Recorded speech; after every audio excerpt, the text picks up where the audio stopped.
Hello dear student, आज मैं आपको मैट्रिसेस के कुछ काइंड्स और डिज़ाइन करूँगा। ये भी काफ़ी इंपॉर्टेंट काइंड है, एक सिंगुलर मैट्रिक्स और नॉन सिंगुलर मैट्रिक्स। इसका काफ़ी यूज़ करते हैं मैट्रिक्स में। मैट्रिक्स के ये काइंड पढ़ाने से पहले मैं आपको डिटरमिनेंट पढ़ाता हूँ। डिटरमिनेंट क्या है एक्चुअल में? जैसे मैं कोई एक मैट्रिक्स लेता हूँ A, if A is any square matrix, अगर ये ए स्क्वायर मैट्रिक्स है तो उसकी अगर मैं न्यूमेरिकल वैल्यू फाइंड आउट करूँ ओके इस मैट्रिक्स की, उसी को हम डिटरमिनेंट कह देते हैं। तो डिटरमिनेंट को रिप्रेजेंट करने का तरीका होता है, इसको मॉड के अंदर पैरेलल दो पैरेलल लाइन के बीच में ये लिख देते हैं। It is known as mod of A पढ़ लेते हैं इसको, या डिटरमिनेंट ऑफ ए पढ़ लेंगे इसको। It is equal to determinant find out करने के लिए अगर ये 2x2 की मैट्रिक्स है तो इसका एक प्रोसेस होता है, इसमें एक क्रॉस मल्टीप्लिकेशन करके रिप्रेजेंट करते हैं। इस टर्म का मल्टीप्लाई इसके साथ करें a11 into a22 minus a21 into a12। Okay वही हुआ a11 इंटू a22 माइनस का a12 इंटू a21, यानी ये चीज़ माइनस ये चीज़, ये कहलाती है determinant of matrix of order 2।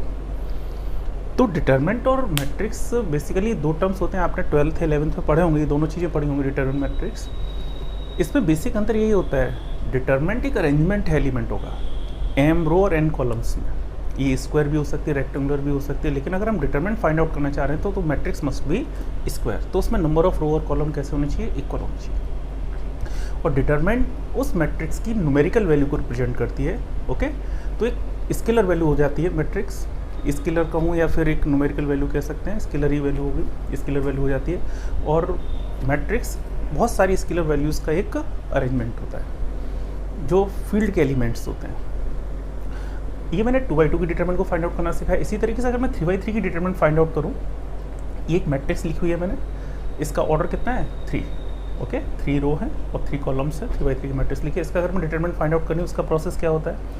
इसको किसी भी रो या किसी भी कॉलम के रिस्पेक्ट में ओपन कर सकते हैं। जनरली हम यूजुअली फर्स्ट रो के रिस्पेक्ट में ओपन करते हैं। तो फर्स्ट एलिमेंट ये a11, जिस रो के रिस्पेक्ट में ओपन कर रहे हैं a11 के लिए हम चेक करेंगे तो ये फर्स्ट रो फर्स्ट कॉलम का एलिमेंट है। तो जिस रो में जिस कॉलम में एलिमेंट आ रहा है इसको यहाँ से हटा दो। a11 के लिए बात कर रहे हैं तो फर्स्ट कॉलम और फर्स्ट रो को हटा दूँ तो क्या एलिमेंट्स आए?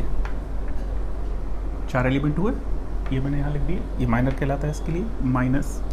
अल्टरनेट प्लस माइनस आते हैं, पहला प्लस के लिए, माइनस के लिए, फिर प्लस के लिए। इसकी बात करूँ, इसको क्या, अब जब इसके लिए लिखेंगे तो a12 हुआ, सेकंड है तो माइनस के साथ आ गया a12 के लिए फर्स्ट रो और सेकंड कॉलम को आप यहाँ से हटा दिए, डिलीट कर दीजिए। फर्स्ट रो सेकंड कॉलम को डिलीट कर दूँगी, 4 एलिमेंट हुए, ये मैंने यहाँ उसके लिए माइनर लिख दिया। प्लस अब लास्ट एलिमेंट a13 नहीं, फर्स्ट रो थर्ड कॉलम को डिलीट कर दूँ, फर्स्ट रो थर्ड कॉलम को डिलीट कर दूँ, ये 4 एलिमेंट हो गए, ये मैंने इसके लिए। ओके, अभी 2x2 का माइनर है, माइनर निकालने का यही प्रोसेस तो मैंने आपको बताया था। इसका मल्टीप्लाई यहाँ करो, माइनस इसका मल्टीप्लाई यहाँ, ये चीज़ आ गई, इसका मल्टीप्लाई यहाँ, माइनस इसका मल्टीप्लाई यहाँ, ये चीज़ आ गई। ऐसे ही मैंने इसके लिए लिख दिया। इसको अगर हम न्यूमेरिकली सॉल्व कर लें तो एक न्यूमेरिकल वैल्यू मिल जाएगी, इसी को हम कहेंगे डिटरमिनेंट ऑफ ए।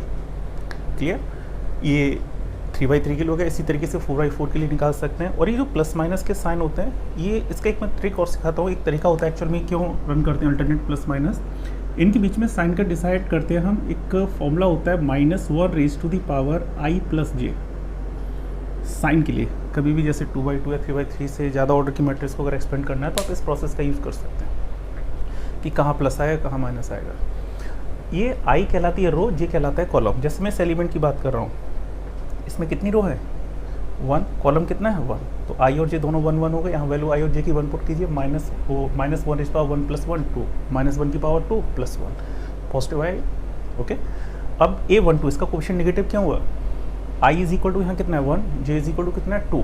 यहाँ i की जगह 1, j की जगह 2 पुट कर दो, -1 की पावर 3, -1, वो माइनस आ गया। ऐसे अगर इसकी बात करूँ a13, यहाँ i is equal to 1, j is equal to 3, i की जगह 1, j की जगह 3 पुट करूँगा, 1 + 3 4, -1 रेज़ पावर 4 + 1, इसलिए पॉजिटिव हो गया। क्लियर? इसी तरीके से कितने भी ऑर्डर को हम रिप्रेजेंट कर सकते हैं।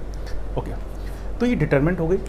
अब डिटरमिनेंट के बाद इसका मैं यूज करूँगा जो अगली मैट्रिक्स में आपको सिखा रहा हूँ, singular and non singular matrix.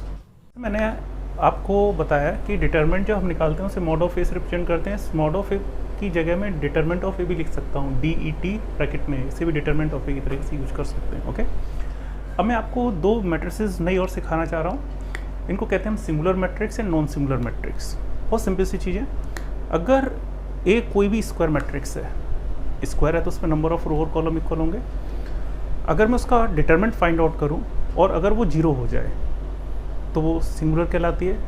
अगर उसकी डिटरमिनेंट की वैल्यू जीरो ना होकर कोई और वैल्यू आती है then it is said to be non singular. देखो जैसे मैंने यहाँ लिखा हुआ है, ए हमारी कोई स्क्वायर मैट्रिक्स है, स्क्वायर है इसलिए इसमें n इंटू एन लिखा हुआ है। इसका मतलब n रो n कॉलम, ये 2x2 हो सकती है, 3x3 हो सकती है, 4x4 हो सकती है, या फिर मोर देन 4 ऑर्डर भी हो सकती है।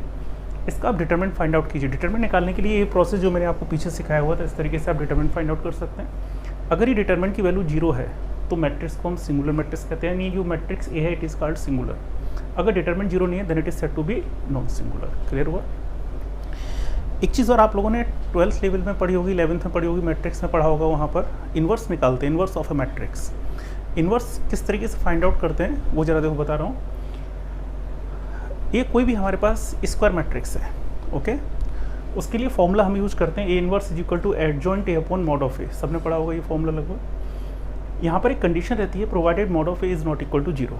इसका मतलब अगर मॉड जीरो नहीं है, ए स्क्वायर मैट्रिक्स है उसका मॉड जीरो नहीं है तो इसका मैट्रिक्स इज नॉन सिंगुलर। यानी इन्वर्स हमेशा नॉन सिंगुलर मैट्रिक्स का ही निकालेंगे। अगर सिंगुलर मैट्रिक्स है तो उसका इन्वर्स पॉसिबल नहीं है।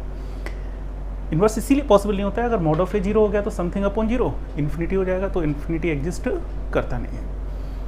अगर कोई मैट्रिक्स ए है उसका आपने इन्वर्स निकाला, वो ए इन्वर्स आ गया। अगर मैट्रिक्स और उसके इन्वर्स का अगर मैं मल्टीप्लाई कर दूँ वी गेट आइडेंटिटी मैट्रिक्स। आपको क्या मिल जाएगी? Identity matrix. इसको हम इस तरीके से भी कह सकते हैं कि अगर दो मैट्रिसेस का मल्टीप्लिकेशन आइडेंटिटी मैट्रिक्स आता है then these matrices are said to be inverse of each other. अगर मैं ए इंटू बी करूँ, कोई दो मैट्रिक्स ली मैंने, ए इंटू बी किया मैंने, इनका ऑर्डर सेम होगा, जितना ऑर्डर ए का होगा वही ऑर्डर बी का होगा, यानी एलिमेंट का ऑर्डर और उसके इन्वर्स किसी भी मैट्रिक्स का ऑर्डर, ए मैट्रिक्स है इसका ऑर्डर और इसके इन्वर्स का ऑर्डर बोथ आर सेम। अगर ये 3/3 की है तो ए इन्वर्स भी 3/3 का होगा। अगर मैं दो मैट्रिक्स का मल्टीप्लाई करूँ, अगर आपको आइडेंटिटी मिल रही है then these are called inverse of each other, यानी inverse of A B, inverse of B A. Clear? तो ये कुछ प्रॉपर्टीज़ थी जो मैंने आपको बताई। और इन्वर्स हमेशा मैट्रिक्स का यूनिक होता है। अगर कोई मैट्रिक्स ए है उसका इन्वर्स अगर मैंने निकाला बी है तो उस मैट्रिक्स का इन्वर्स बी के अलावा कोई दूसरी मैट्रिक्स नहीं हो सकती। क्लियर? यानी inverse of the matrix is unique. Okay, समझ में आया?